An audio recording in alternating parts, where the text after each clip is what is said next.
Hi there, and welcome to Axelbank Reports History and Today. Conversations with America's top nonfiction authors and why their books matter right now.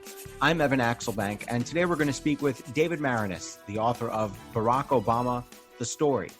He's written 12 books, is a recipient of several Pulitzer Prizes, and is a visiting professor at Vanderbilt University. It's our honor to welcome one of America's best-known writers and one of their best writers, one of America's best, David Maraniss. David, thanks for being here. Great to be with you, Evan. Before we start our interview, I do want to invite listeners to our Patreon page to ask for your support in keeping the show going. Go to patreon.com/AxelbankHistory. We're going to donate part of your contributions to a charity for children's literacy.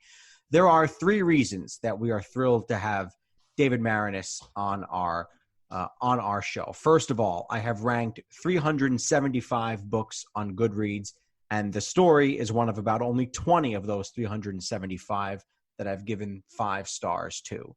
The second is that there's a new book out by Barack Obama, his autobiography. And we want to have David give us insight into Barack Obama's early years so we have better context as we all pick up the president's new book. And third, we want to talk about his new book that's now in paperback, A Good American Family, The Red Scare, and My Father. But first, Barack Obama, The Story. It's a stunning book because it shatters the myths about Barack Obama's early years, many of them created by opponents in attempts to hurt him politically.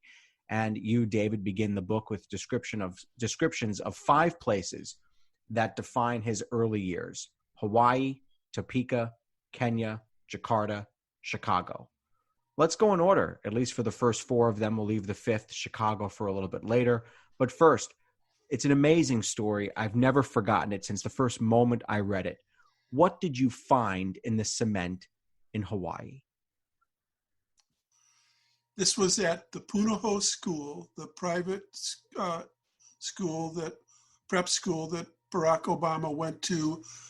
And in the cement there, they were, I guess, redoing a patio, a lanai, and in the cement was the name Obama.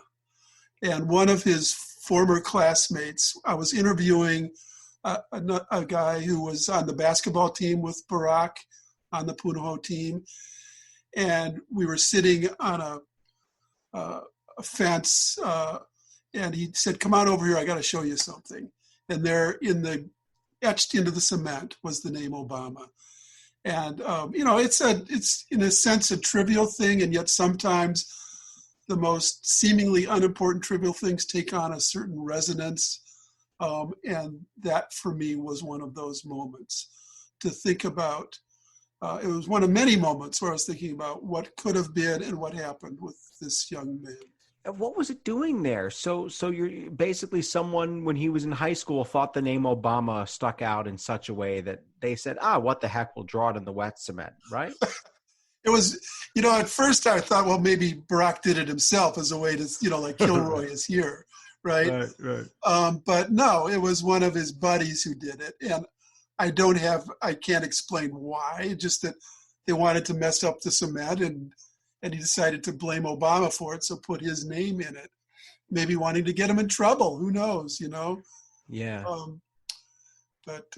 But his name, it's the name then sticks out, and then however many years later he's president, and that becomes like maybe the one thing that he left behind at the high school there, because he was not a great basketball player, but one of the things that was left behind there that shows that forever a future president went to that school.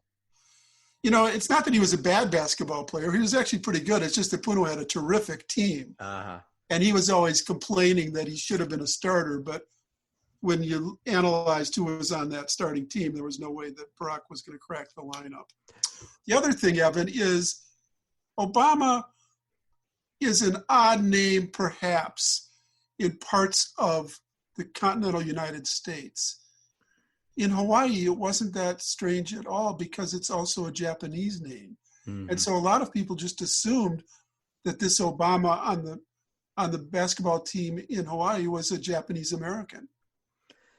The second thing that And of course, his background is fascinating and goes very deep, and we'll talk about that a little bit. But the next thing you described, the second place that you visited, is Topeka, Kansas, the 1100 block of 6th Avenue. And you go there and you're looking for this garage, and you say something happened inside of the garage decades before you'd been there that changed the course of American history. So what happened in that garage, and to who? What happened in that garage was a suicide. And it was Barack Obama's great-grandmother killing herself. And as a result of that death, the family moved from Topeka back to El Dorado, Kansas. And that's where Barack Obama's grandfather ended up living and meeting Barack Obama's grandmother. But it was the suicide of his great-grandmother, Ruth Armour, in Topeka, because it was on Thanksgiving Day, and it was because her husband was unfaithful to her, and she was despondent. And it took place in the auto garage where he worked. And it was still, the garage was still there. It was, of course, quite changed from back in the days when this happened.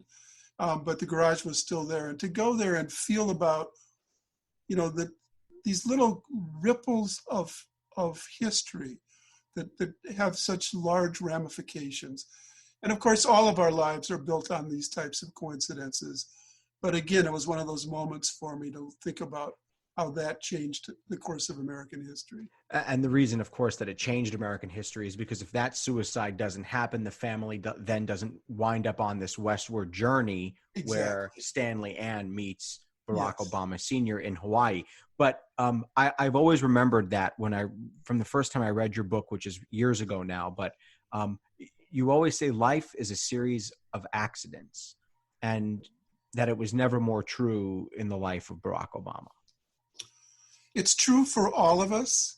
It just seemed to sort of be so much brighter and shining when you look at Obama's life on the series of accidents that occurred that created him. This book is really a book that it has two central themes. One is the world that created Barack Obama, and then in his teenage years and early adulthood, how he recreated himself or created himself. So all of these factors in Hawaii, in Kansas, are about the world that created him. And of course, it's a series of accidents until one can take control to a certain extent of one's own life. You wind up then in Kenya, a 7-hour drive from Nairobi. Most of us probably can't picture Nairobi, let alone the villages you're talking about. You're interested in these two villages. So explain why you were interested in them, what it was like to get on this 7-hour journey from Nairobi, and who you met in those villages. So Nairobi is the capital of Kenya, and Barack Obama's, the Kenyan side of his family is from far western Kenya, out by Lake Victoria. The tribe from which that family came is the Luo tribe. And so I had to go out there to understand that part of Barack Obama's family. In his memoir, Dreams from My Father, he writes a lot about one of his grandmothers, Grandma Sarah. And she became famous because of his memoir. But in fact, she was not a blood relative. She married Barack Obama's grandfather, Onyango Hussein Obama, after Barack Obama's father was born. And so she had no real relationship to him, but she became famous because Barack Obama saw her when he went to Kenya and wrote a lot about her. By the time I got out there to Kogelo, where she lived, it had become almost a fortress. There were There were gates around it. She had people protecting her. There were satellite dishes everywhere. They were selling trinkets out by the gate. Right, people are making money on this thing. Yes, right? it was a tourist site by then, and they basically wanted money from me to be able to interview anybody, and in the end, I realized that she wasn't really the story. That the real blood relatives of Barack Obama lived in this small village down closer to Lake Victoria, Oyugis. Barack Obama's father, so Barack Obama's senior's sister lived down there, his only really living blood sibling. And she lived in a mud hut in a poor village with nothing around her. She sold charcoal for a living. But when I went into their hut, there on the wall were these color photographs of Barack and Michelle Obama.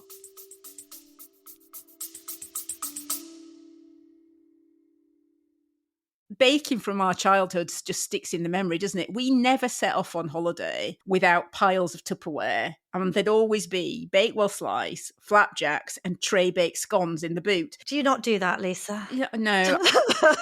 Sadly, I do not stack the Tupperware in the back of the car when we go off on holiday. Oh.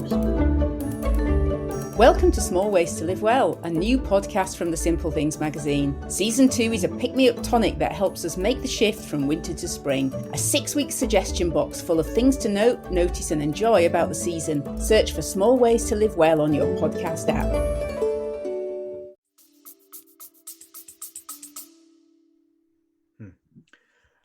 One of the reasons, or one of the things that you say in how you explain your reporting and your writing, is that you always feel like you have to go, that a reporter doesn't get, and I agree with this in my own reporting, but a reporter doesn't get what they really came for unless they go to get it.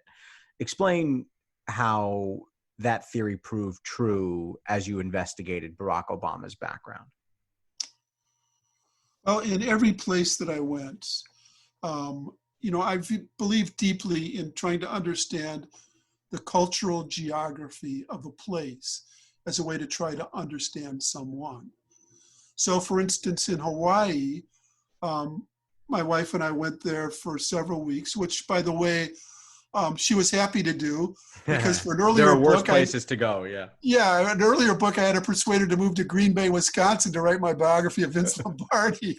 So this was makeup call, right? But in any case, the more time I spent in sort of understanding the culture of Hawaii, I came to appreciate why Barack Obama has a certain coolness and reserve to him. That's a very native Hawaiian thing. One of the phrases that many of his Hawaiian friends told me was, cool head, main thing.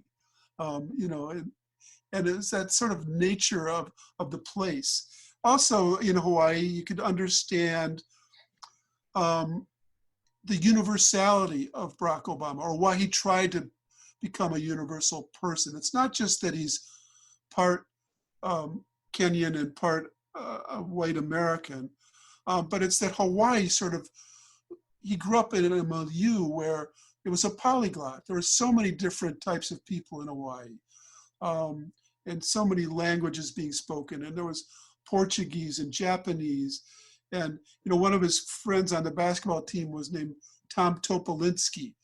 It sounds Polish. It turns out he was Chinese, so there was all of that sort of understanding of the rich diversity of the world that came to Obama from Hawaii.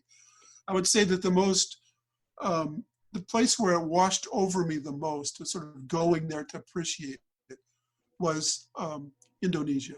Yeah, and I was going to ask about that next, but okay. Yeah, but the question I was going to ask about Indonesia is this is the place where he lived, I think, from the ages of between 6 and 8, and you find this school there, and inside this school, there's, you see the classroom that he sat in as a child, and at the front of the room is this amazing picture showing the journey, first of all, from Hawaii to Jakarta, but then from Jakarta to to the White House. The White House. Explain what this schoolhouse was like in Jakarta. This was St. Francis of Assisi, of a Catholic school. It's the first place that Barack, he was actually then Barry. He didn't become Barack until college. He was called Barry or Bear. And his mother had remarried to an Indonesian, Sutoro. So at age 6, he was actually called Barry Sutoro. He was not one of those expat kids who went to the international school where everybody spoke English and it was a sort of a bubble of Western life. He was thrown in to sink or swim with the other kids. He learned Bahasa Indonesia, the language. Some of the kids made fun of him because he was a little darker skinned than they were. They thought he was from an island in far western Guinea, where the people in that part of Indonesia were a little darker, Papua New Guinea. And when I was there and just sort of at that school and on the street outside the house, the stucco house where he and his parents lived, listening to the sounds of the city and the street vendors and, just picking up the whole sensibility of that place and thinking about a 6-year-old boy named Barry Sutoro there, going from that place to the White House. It's just, aside from, it has nothing to do with politics. It's just an extraordinary journey. And it really washed over me by being there, by going there and seeing it and feeling it.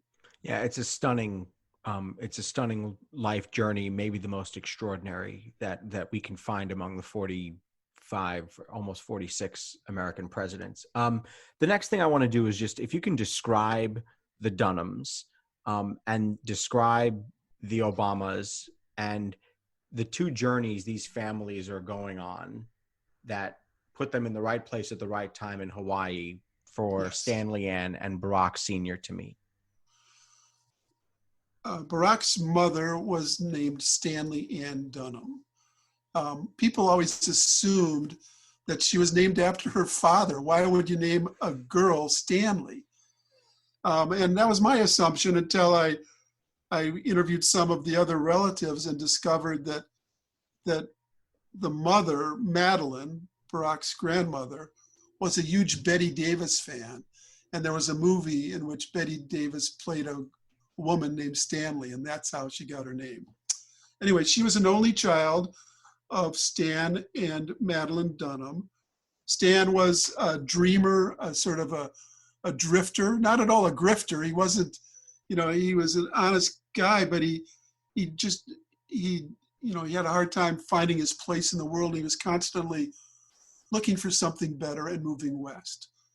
So the family moved from Kansas, where Stanley Ann, Barack's mother, was born, to Texas, and then back to Oklahoma for a while, and then to the Seattle area where she went to high school. She was then Ann Dunham. She dropped the Stanley part. And she was a very smart, progressive young woman. And she moved with her, but her dad kept wanting, he was selling furniture in Seattle, and then he got an offer to sell furniture in Hawaii. So they moved to Honolulu. And she was just graduated from high school, went with her parents to Honolulu and enrolled at the University of Hawaii. Meantime, in Kenya was Barack Obama Sr., who was a very intelligent young man who was working in Nairobi. And at the time that the first airlift of bright young Kenyan students were being brought to the United States to go to colleges. Barack Obama Sr. was part of that movement. And he chose to go to the University of Hawaii because he'd read a story in Life magazine about how Hawaii was more open to Blacks and to people of all different parts of the world than other parts of the United States. So he went to Hawaii. He ended up taking a class on Russian, which was very popular then. But didn't he just see this picture on Time magazine of what Hawaii looked like? Yes, it was sort of the paradise. Yeah. What the heck? Yeah, let's just right. go. Yeah, it was partly that it seemed like a paradise, and partly that story that would accompany the pictures talked about the diverse nature of that place and how it was more open to other places. But yeah, it was just a fluke that's where he decided to go, and that's where they met. And a very brief relationship, a brief marriage that didn't go anywhere, but it created a future president of the United States. One thing I think we have to do in order to really understand this man's background is to understand the word JDAC. I hope I'm pronouncing it right. But Barack Obama. I pronounced it Jadak, but Jadak? I can't vouch for that. Okay. I think Jadak is more likely. This is a word that you put in italics in the book. Yes. And it's JADAK. And Right. you say that Barack Obama's grandfather was described that way as Jadak or JDAC, or which we'll have to, I guess, figure out which of us is right. But but what does that word mean, and how? Well, explain what the word means, and then how it Sure. sort of tells a story about who Barack Obama would become. Well, what it means is some variation of stranger or outsider.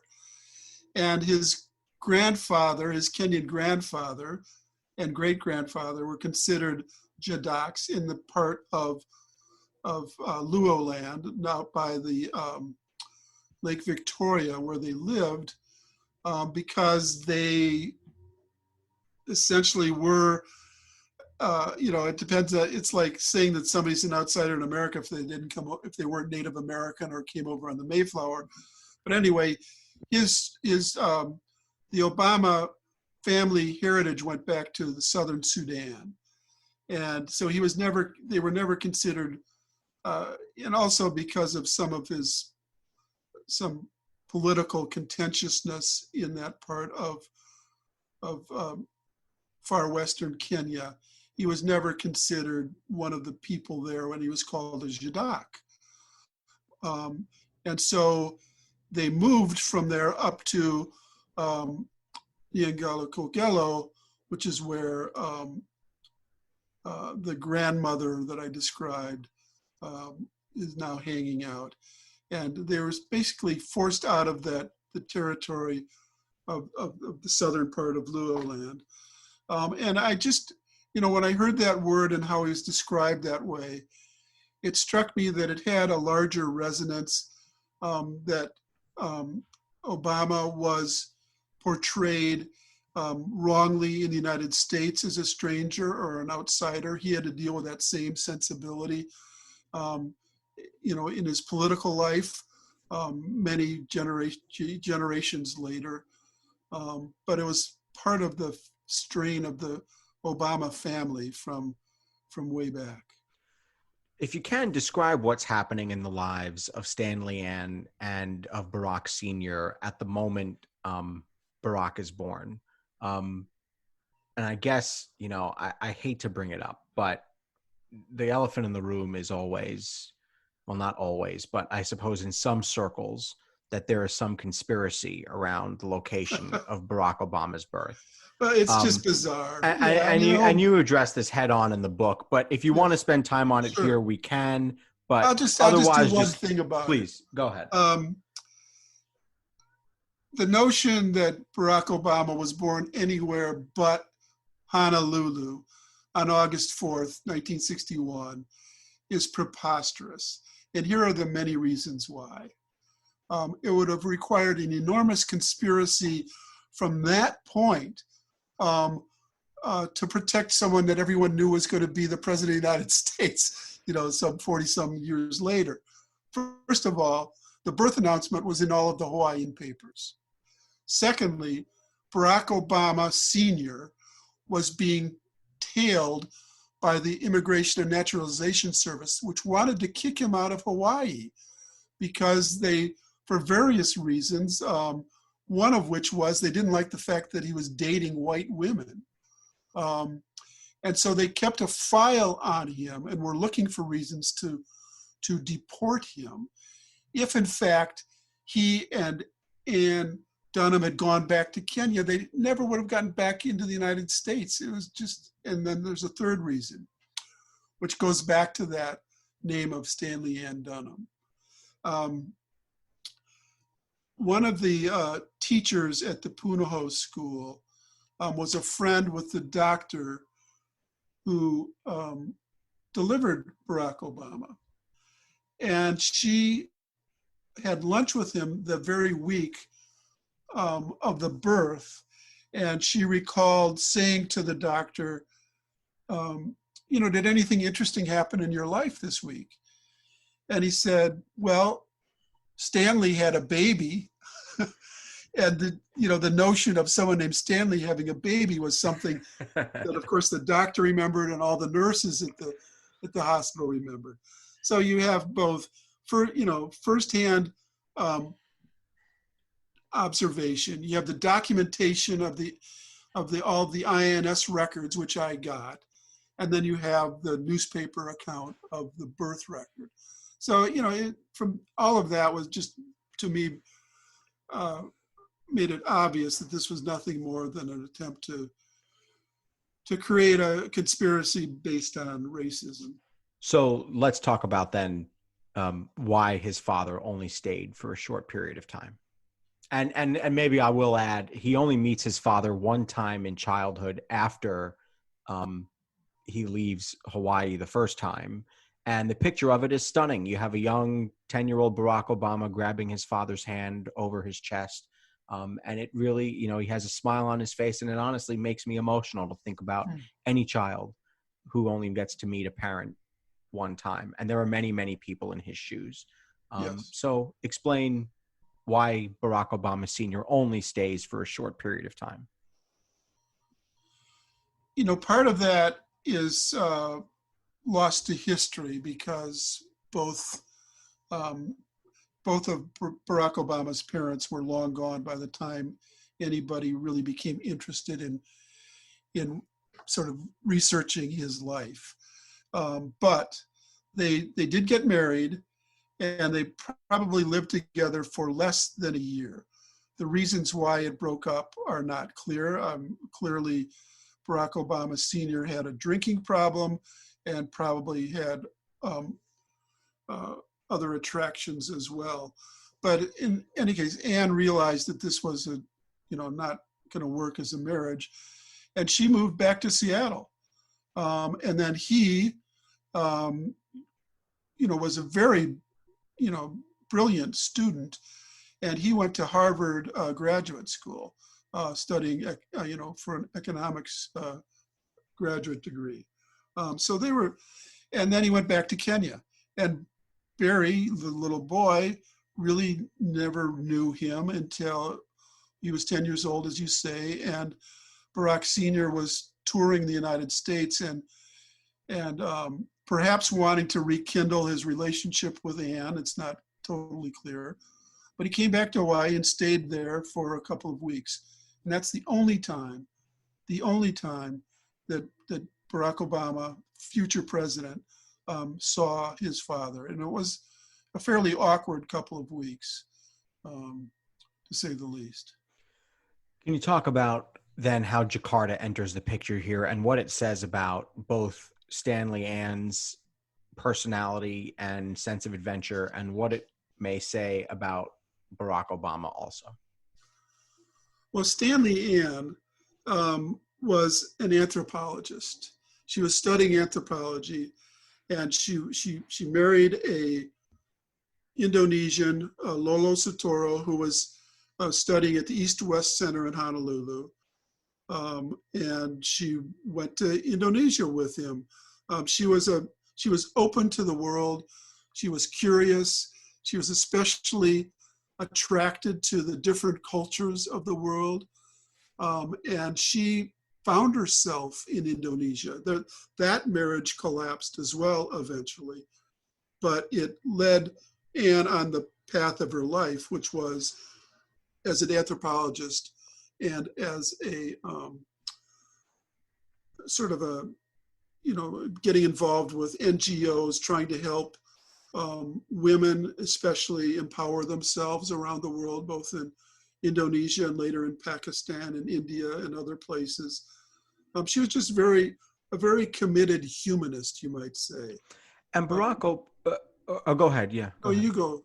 I was going to ask, so Lolo never comes back to the United States, and the marriage, as you say, falls apart. And yet Barack Obama is still very much close with the members of the Sotero family. There are pictures of them together, and Maya is, his I guess half sister it would be, or stepsister or half sister. Either way, half sister. They're close. Same mother. So Barack and Maya are very close. She's several years younger than Barack.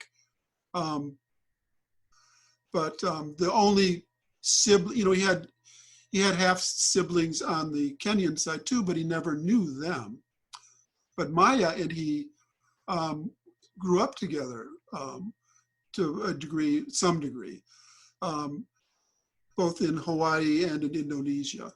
And so he was, yes, very close to Maya in particular, not to Lolo after the marriage collapsed. But he went back to Honolulu to go start sixth grade in Hawaii at the Punahou School. Stan helped get him into that private school, and he lived with his grandparents for all of his adolescence from then on. Yeah, and I was gonna ask you. One of the things you say in the book is that he did not live the classic African-American life, not by a long shot. He grew up in Hawaii. It was certainly the ancestry in Hawaii is much different than you would find almost anywhere in the mainland United States. He has mixed race parents, and he is raised by white grandparents. So just explain, how that upbringing impacted his view of being what some would describe as African American, but just in blackness in another sense. His mother, Anne, was very committed to trying to help him appreciate and understand his heritage. So even when they were living in Indonesia, she would teach him as much as she could about African American history. She understood what he was going to face. In Hawaii, the only real blacks there were affiliated with the military. So there were a few, I think there were 2 or 3 African Americans in his high school, but not many. And so he dealt with kids from all over, but not a real African American experience, with a couple of exceptions. And that's what attracted him to basketball, because it was, considered the black sport, and it was part of his search for self-identity. He fell in love with the University of Hawaii basketball team at a time when it had mostly black players, and that was one way he could sort of self-identify. But it was a constant search for Barack, and he was, on the one hand, white people, here was the dilemma he faced. White people would say, well, you're half white, why do you call yourself black? And black people might say, well, you're not really African American. So he was, because his father was not, he didn't grow up in that culture. He was searching for it his whole life. He finally found it, of course. What were his grandparents like? What was it like to be raised by them? Well, they both had drinking problems. His grandmother, Madeline, was the responsible one in the family. She was a very, not a particularly warm person, but a very responsible person. So Barack would say he never really got hugs from her, but he got comfort from the fact that she took responsibility for the family and for raising him and for bringing in money. Stanley, the grandfather, was warmer and more jovial, and all of the kids really liked Stan. But he was not a particularly responsible person, and he was trying to sell insurance by the time Barry was in high school, and not doing well at it. And Barack, in his memoir Dreams from My Father, describes watching his grandfather try to make cold calls at night and just sort of dreading it, and sort of the horror of that scene, embarrassment of it. So they did the best they could. His grandmother, there's a scene in Barack's memoir where he describes his grandmother expressing fear about a black man who was standing near the bus stop. That became sort of a totem during the 2008 campaign. In the biography, in researching it, I discovered it didn't happen quite when Barack said it did. He moved it out of place, and he used it, as he did so many events in that memoir, to try to describe his own sensibility about dealing with race. And so that, he wanted to say that even his grandmother, this well-intentioned woman, could say things that unwittingly disturbed him, and she didn't quite appreciate what was going on in his mind as a young black man. You describe him in school in Jakarta as being quiet until the end, willing to speak up after others had spoken, observational, very the opposite of your other subject, Bill Clinton. Oh yes. The opposite of Bill Clinton, who would stand there at the front of the classroom begging to be called on. Yeah. And then you also read some of his own writing where he describes really a very simple childhood. I would go down the street to pick up new comic books from an old blind man who sold them. I would sit and have TV dinners. I played basketball in school, but I was no big deal. How do we start to tie all of this together and look at the way he became when we all got to know him as a senator and president? Boy, it's so, I'm glad you brought up Clinton, because it is so different. Billy Clinton, from a pretty early age, knew what he wanted to be in life, and that was right. President of the United States. Right. There are no clues to that. I mean, there's one sort of outlier clue of Barack Obama in second grade in Indonesia writing about the possibility of becoming president, but it completely went against everything else that you can study about his childhood and adolescence. He didn't express any ambitions, political or otherwise, really. He was just kind of, he and his buddies liked to play basketball and smoke dope, basically, in high school, and that was pretty much it. Have a good time. But there was something going on inside him, clearly, that started to bloom when he got to the mainland, to Occidental College, for the first 2 years of his college life. And he clearly had a sensibility, probably instilled mostly by his mother, even though she wasn't always around, that he was special, that he could do anything he wanted. And, some people are early bloomers and some are late, and Barack was a little bit later, but it started once he got to college. And some of us are still waiting. Yes, we are. When does he wind up going to Kenya? Describe this remarkable scene when he gets there and he finds this village and this cemetery, and his father has passed away. He's already I believe he was in his 20s by that point, and he gets the news on a phone call that his father has died in a drunk driving crash. Yes. And he goes to Kenya, and he actually finds these graves that have his name on them, of course, senior and then the grandfather. But just describe this as scene and what this means to him. Well, it was his homecoming. It was the life it was the hole in his life. He uses that as the central motif for his memoir, Dreams from My Father, starting with when he gets the call from a relative saying his father is dead. And now it happened right at a point when he was starting to think more about his father and the Kenyan side of his family, as many young people do when they're in their early adulthood. They start to think about who they are, their self-identity in a stronger way. So going to Kenya for him was both exhilarating and exhausting. Exhilarating because he saw the richness of this family life that was part of him and explained part of him, but that he didn't know before.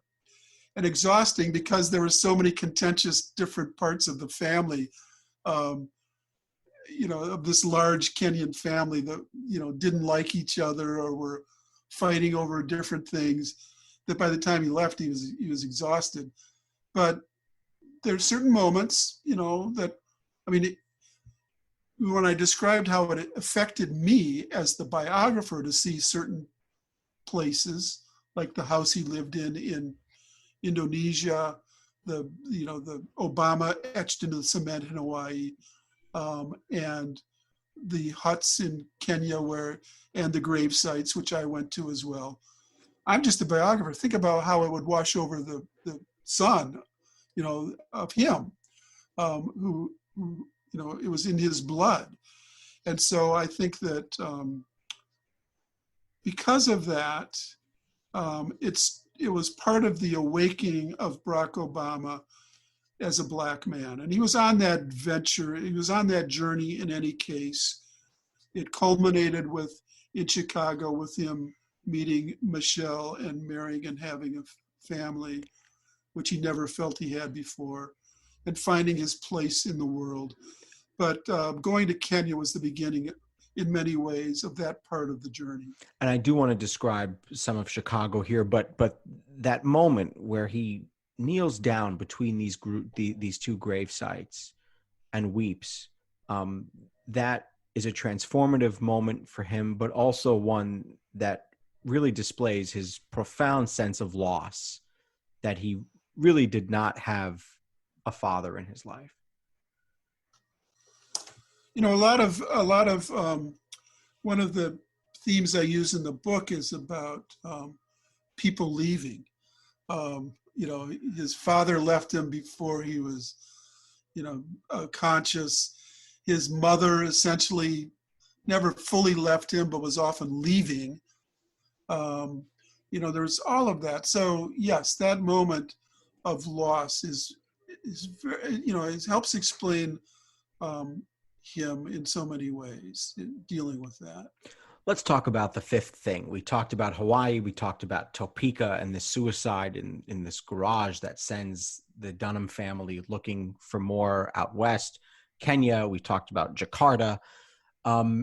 You describe a visit to Chicago. Chicago is the fifth place that is critical to understanding his background. And you describe a pastor, and the pastor starts to teach Barack Obama in the 1980s about Chicago. And we have to remember that he didn't grow up in an area that had what someone might call a classic African-American neighborhood and situation there. So what does he learn in Chicago? And you mentioned him meeting Michelle Obama, but just take us through this journey that he goes through as he gets this real urban experience.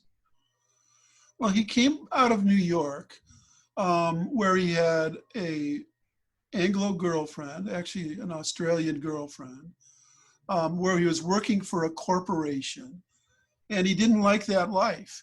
He was still looking for his place in the world and his self-identity. So he got a job as an organizer in Chicago, in the south side of Chicago. And it was, he was, one of the things I talk about in the book is that within less than a year's period, 3 people moved to Chicago. One was Michael Jordan, one was Oprah Winfrey, and the third was this unknown kid, Barack Obama. Who, 3 big people. That's a big year, right? Yeah. Yes. But anyway, he didn't know anyone there. So he wanted to sort of immerse himself in the place. And he realized fairly quickly that one of the keys to understanding Black Chicago was the church. And so I found a Reverend Alvin Love, who described about one day he was looking out the window and saw this funny looking dude walking down the street and ringing the doorbell of his rectory, of his church. And it was Obama, and that started their tutorial. Obama just wanted to learn as much as he could about the lives of people in the South Side of Chicago, what he could do to help them as an organizer, and really how he could, it was twofold. It was at once a way for young Barack Obama to learn how to become an effective community organizer and understand this community, which was attractive to him but alien to him. As someone who grew up in Hawaii and went to Occidental and Columbia, these two predominantly white and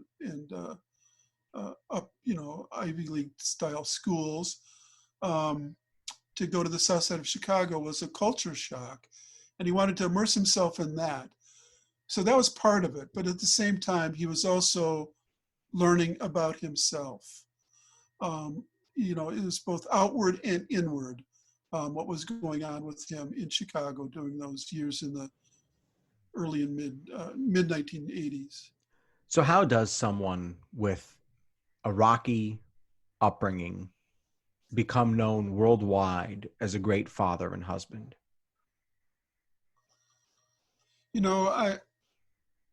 When you try to appreciate or understand why people are the way they are, and you study their history, one of the key sort of paradoxes or conundrums that I try to deal with is how much of a person's character is shaped by their background and their family, and how much is in reaction to it.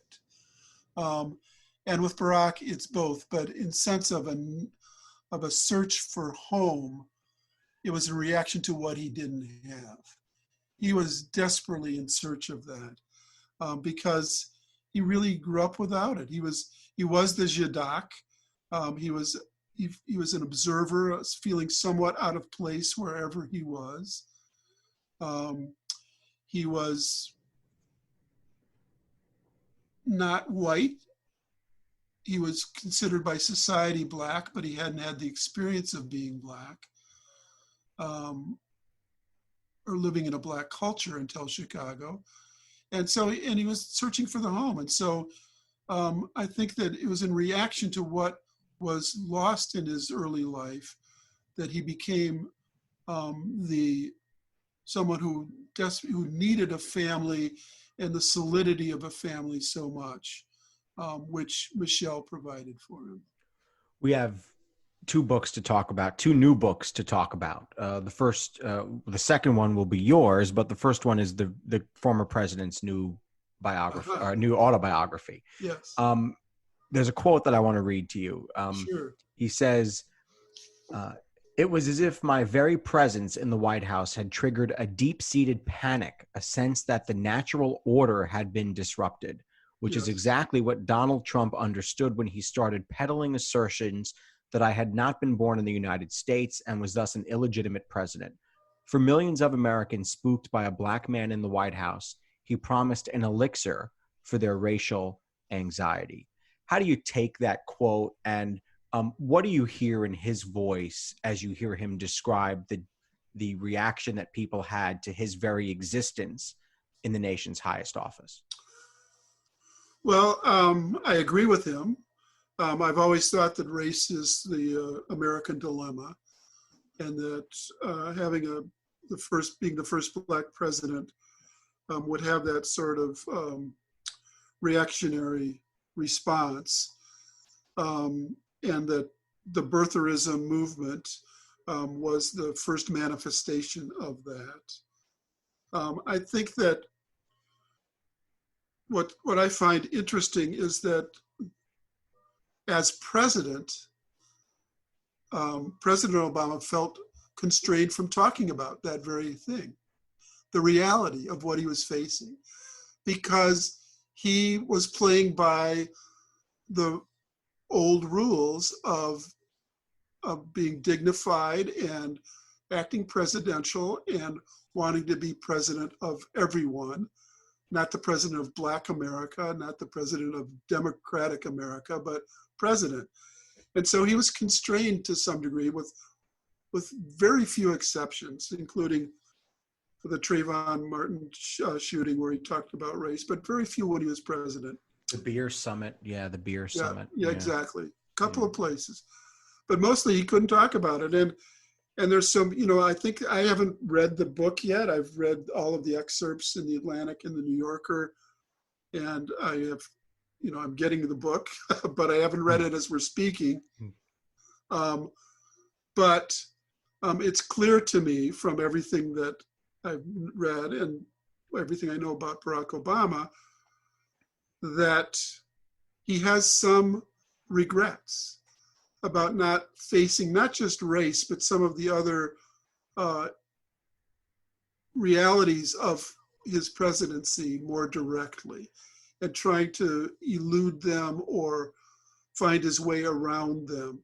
He was great, his whole life, as I write in my book, was a way of avoiding traps. And he didn't want to get trapped as president either. But getting around some of those traps actually made him less direct and confrontational than I think he now wishes he had been. Some of the excerpts that are being printed, and I'm pulling one up now because it was striking to hear him speak this way. And I don't know that we've ever heard him talk in the way that he did that he does in this book. But he really hits Sarah Palin hard.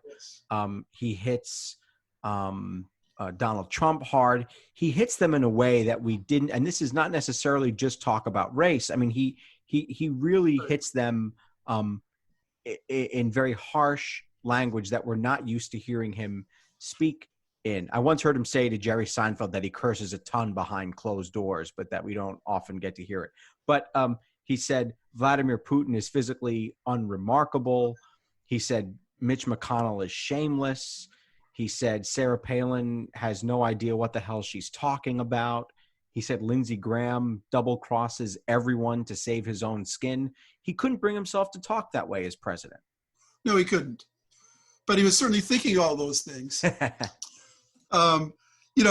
couldn't talk that way. I mean, he also confesses in the book, I guess, that he'd smoke on the sly, during tense moments in the White House, long after he promised he'd quit smoking.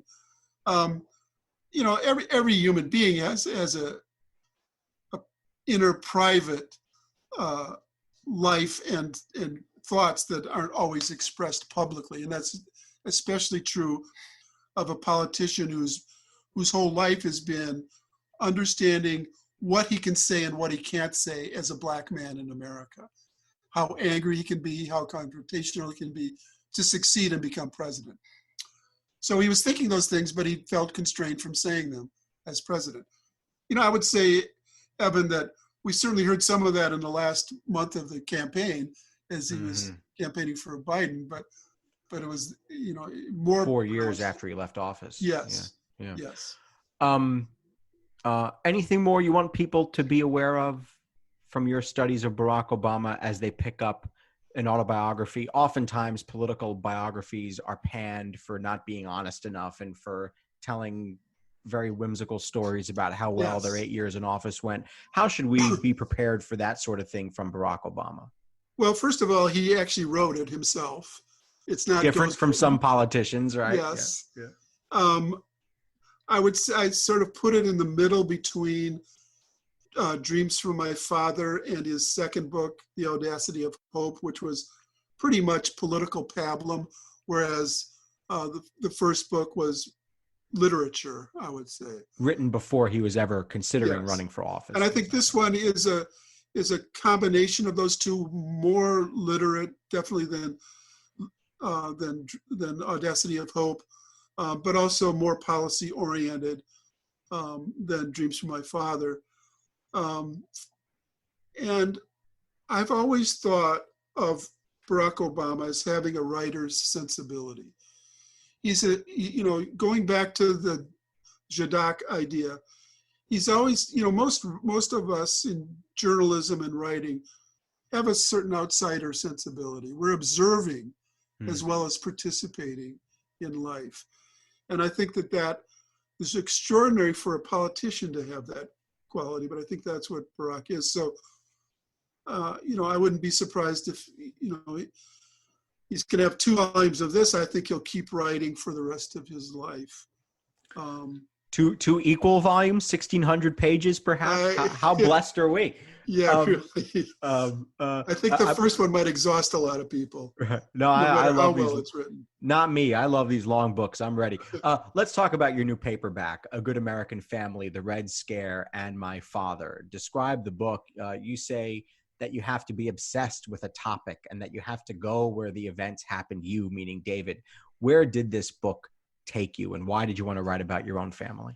Well, Evan, that actually connects to the Obama biography. Because when the Obama book came out, there are many places in my book where I describe what really happened in his life as opposed to what he describes what happened in his memoir, Dreams from My Father. And I would try to explain to people he was just passing along the legends and myths that he'd heard from his family. Like he'd said that his Indonesian step-grandfather died heroically fighting the Dutch in the fight for independence in Indonesia. And when I got to Indonesia, I discovered the truth, which was that his step-grandfather died of a heart attack falling off an ottoman, changing the drapes in his living room. Quite a difference. But then I would say, so the right wing sort of latched on to some of those parts of the book and said that Barack Obama was a liar. And I would say, no, he was. How many of us pass along the mythology we hear from our family? How many of us have a biographer then going back to find out what really happened? Right. And then I thought, well, there are parts of my family that are sort of shrouded in myth and mystery. And it's time for me to go back and find out what really happened. My father, Elliot Maraniss, who was a lifelong newspaper man, who by the time I was of consciousness taught me, not to fall for any rigid ideology, to search for the truth wherever it took me, all of what I consider the important lessons of my life as a writer. As a young man, he was called before the House Un-American Activities Committee, accused of being un-American, of having a communist background, fired from his job, and was blacklisted for 5 years. That's all I knew. And it was never talked about in our family. As I said, by the time I became of age, he had survived and moved on and had a very successful life.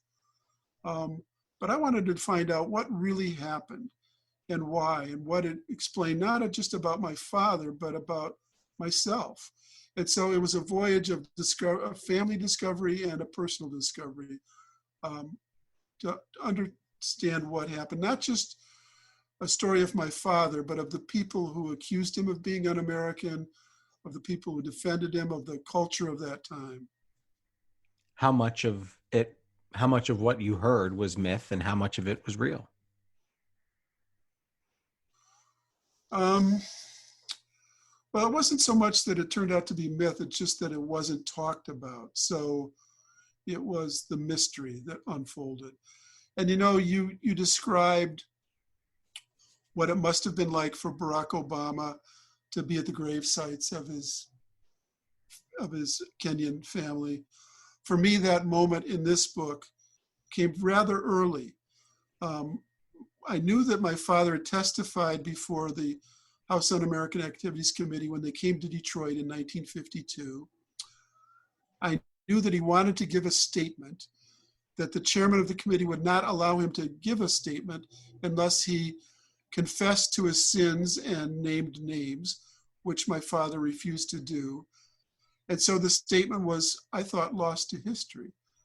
But when I went to the National Archives and found all of the files of HUAC, which were opened by then, and there was a file for those hearings in Detroit, and there was a folder for Elliot Maraniss, and when I opened it up, there was the statement. And it was a typewritten statement. My father was a hunt and peck typist. I'd watch him type, my whole life. I knew what a bad typist he was. And it was this moment of looking at that statement. And, in those old manual typewriters, the keys would stick. And sometimes a letter would go up a half a space. And when I looked at the statement, there it was. The S in statement went up a half a space because the keys had stuck. And he'd mistyped the last two letters of his own last name and typed the S's over them.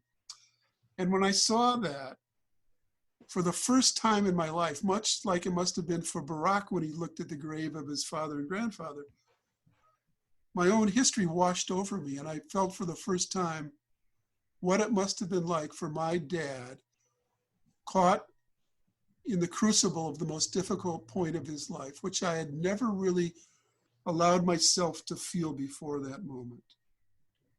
Did you cry? I did. Yes. Had you ever done that reporting a story before? Well, I've written some very difficult stories, including the main stories for the Washington Post about 9/11 and Virginia Tech massacre and other tragedies. And for those, I had to maintain my journalistic sensibility. You don't close yourself off to the tragedy you're dealing with, but to keep going, you have to sort of put it aside somewhat. So yes, this was the first time I'd cried writing and researching. David Maraniss, author of A Good American Family and Barack Obama, The Story. Thank you so much for joining us. I'm very happy to talk with you, Evan. It was a great interview from your part. Thank you. Certainly check out that book and also his Twitter profile at David Maraniss and also his website, davidmaraniss.com. I do want to invite listeners to our Patreon page to ask for your support in keeping the show going. Go to patreon.com/AxelBankHistory. We're going to donate part of your contributions to a charity for children's literacy. And thank you for listening to Axel Bank Reports, History, and Today. Conversations with America's top nonfiction authors and why their books matter right now. Be sure to check us out on Facebook, Twitter, and Instagram at Axel Bank History. We update those with clips from the show, guest announcements, and book recommendations. We'll see you next time. Thanks.